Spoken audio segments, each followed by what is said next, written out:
fragile but fervent. 2 Corinthians chapter 4 and verse 9. We now have this light shining in our hearts, but we ourselves are like fragile clay jars containing this great treasure. This makes it clear that our great power is from God, not from ourselves. Paul, as a servant of Christ the Lord, understood his limitations. He had zeal not after conversion, even before it. Probably it was his personality. However, after his transforming encounter with Jesus, he knew he was nothing, and all of his potentials have nothing to do with his accomplishments.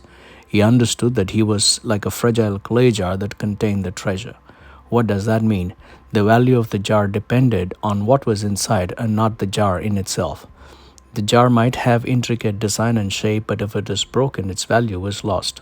On the contrast, even if the jar seemed simple and what was inside made it so valuable, then it's nothing about the container except about the content of it.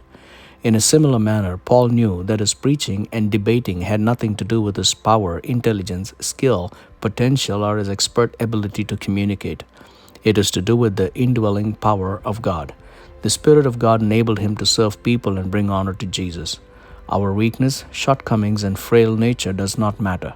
What matters most is the power of God at work within us. As the prophet pointed out rightly, the heart of God.